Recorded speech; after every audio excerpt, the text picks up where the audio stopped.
Ketahuilah bahwa ada yang aneh jika seseorang memotret rumah dan mobilmu. Mereka mungkin melakukannya diam-diam, seperti pura-pura bersuah foto atau berbicara di telepon sambil memotret. Jika kamu mencurigai orang seperti itu, tetap tenang dan jelaskan bahwa kamu tidak mau mereka melakukannya dan itu properti pribadi. Pencuri mungkin juga sengaja menyebabkan kecelakaan untuk memancingmu keluar dari rumah.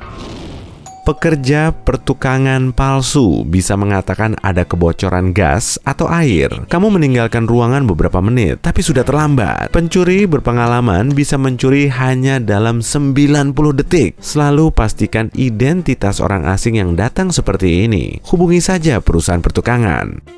Waspadalah jika kamu melihat stiker atau cat di pintu. Tentu saja, ini mungkin hanya kebetulan yang mengganggu. Tapi bisa saja seseorang menandai rumahmu dan membedakannya dari rumah lain. Singkirkan secepat mungkin. Pencuri bisa meninggalkan tanda, begitu juga denganmu. Untuk mencari tahu apakah seseorang datang untuk mengamati rumahmu, taruh beberapa biskuit di bawah kesetmu. Jika seseorang datang untuk memeriksa keberadaanmu, biskuit akan terinjak dan hancur. Ini tipuan sederhana.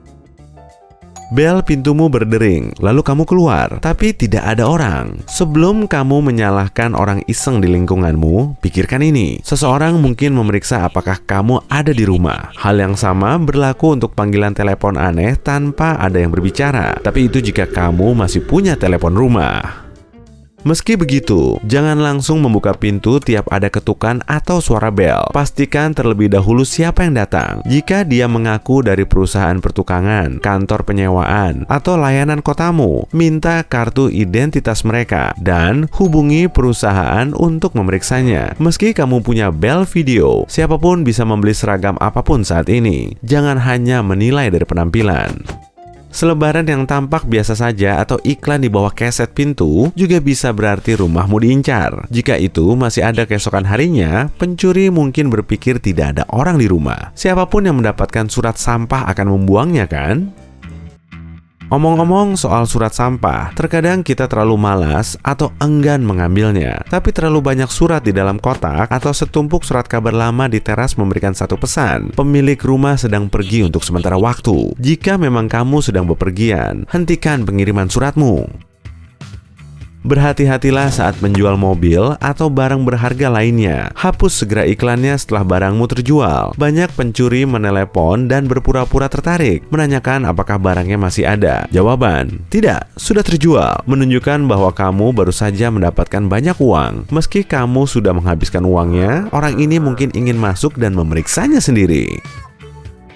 Pangkas semak-semak dan bersihkan pekarangan. 1. Orang lain akan tahu kamu ada di rumah dan mengurus pekarangan rumah. Dan 2. Semak-semak yang terlalu tinggi adalah tempat persembunyian yang bagus bagi penyusup. Jika kamu berlibur, suruh seseorang mengurus pekaranganmu. 85% pembobolan rumah terjadi melalui pintu. Pencuri lebih suka masuk lewat pintu dibandingkan jendela karena khawatir meninggalkan jejak DNA. Jika mereka meloncat melalui jendela, kemungkinan mereka akan terluka terlalu tinggi. 1 tetes darah saja sudah cukup untuk memecahkan kasus pencuriannya. Jika kunci mobilmu ada di gantungan kunci yang sama, itu lebih parah lagi. Pencuri bisa memasukkan semua hasil curiannya ke mobilmu dan melarikan diri dalam waktu kurang dari 1 menit.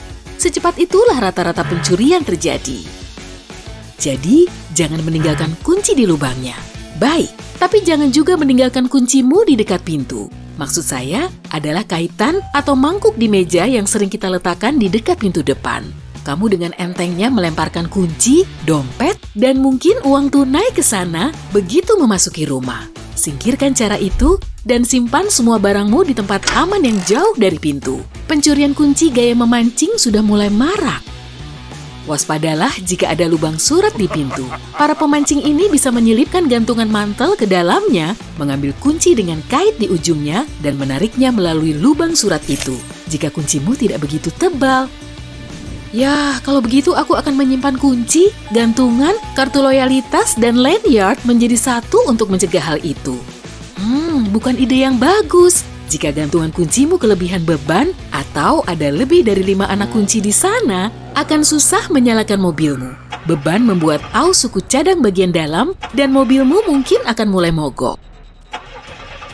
Masalah lain terkait kunci adalah tidak semua orang mengganti kuncinya saat pindah rumah.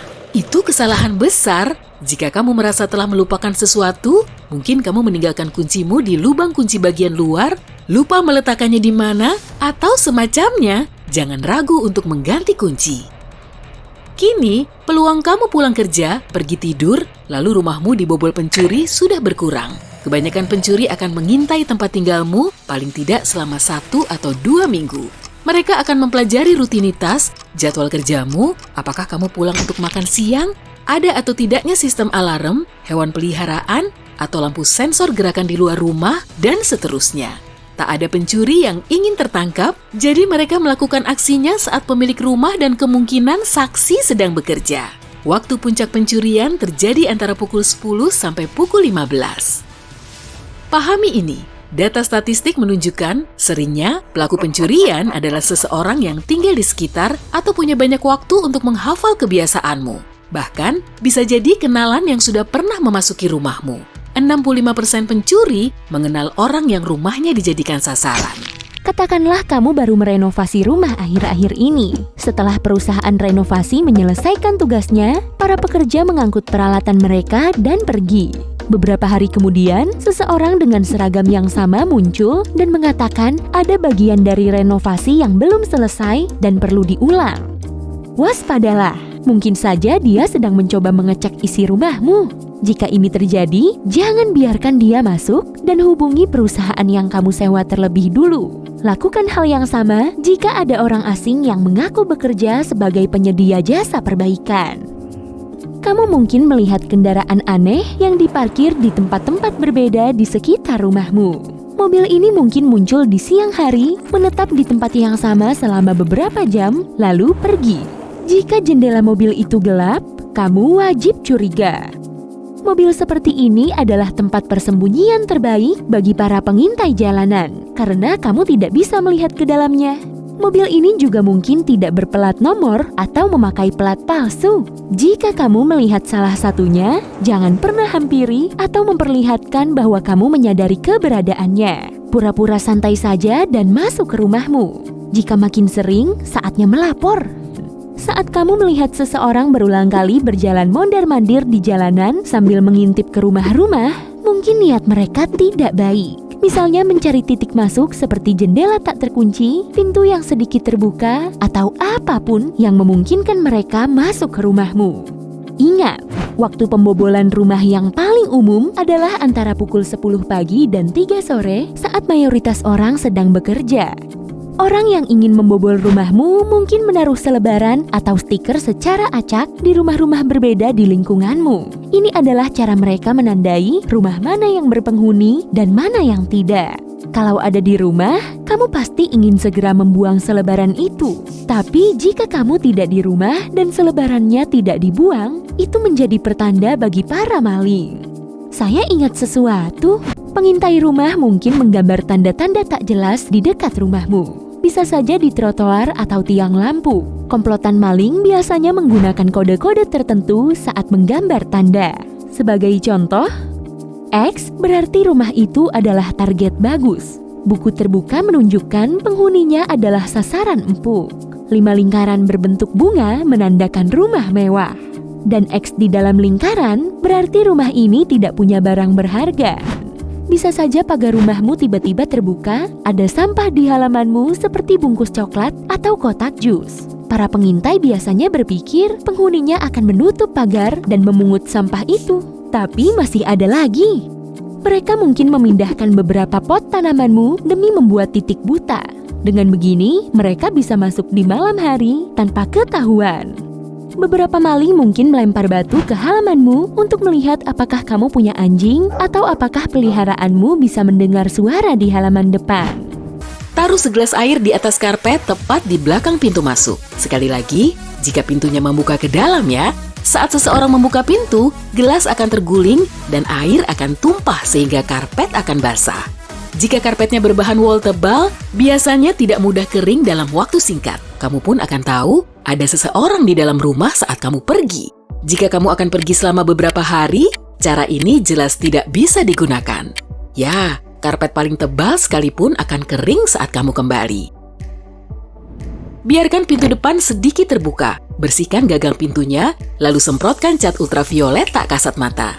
Karena pintunya dibiarkan terbuka, tak masalah kalau kamu keluar rumah tanpa menyentuh cat pada gagang pintu. Penyusup yang tidak tahu pasti akan meninggalkan sidik jari pada gagang pintu. Saat pulang, kamu bisa mengecek sidik jari ini di bawah sinar ultraviolet.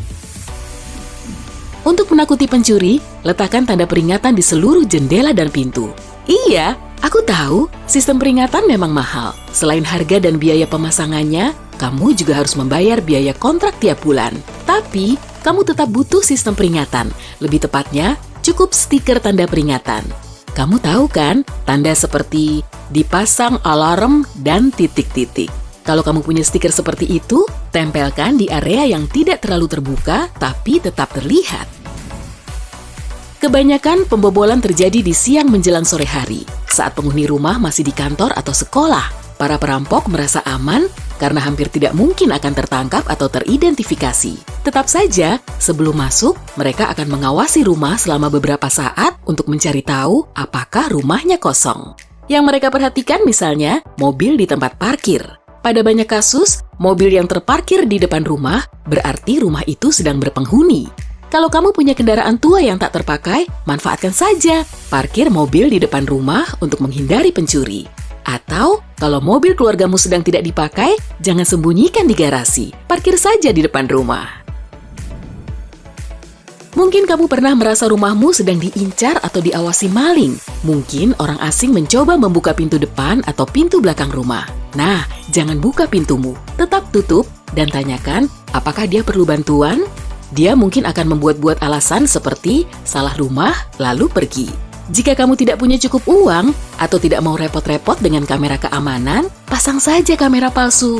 Kamu bisa membuatnya sendiri, misalnya dari webcam yang sudah tidak terpakai. Atau, kalau kamu curiga maling sedang mengincar rumahmu, buat saja rumahmu seolah-olah tidak pernah kosong. Saat kamu meninggalkan rumah, berpura-puralah melambai pada seseorang di dalam rumah. Hei, aku bersedia menjadi orang itu? Oh, tunggu, aku kan orang sungguhan. Sudahlah, jika maling sedang mengawasi, dia tidak akan tahu sebenarnya kamu sedang melambai pada sofa.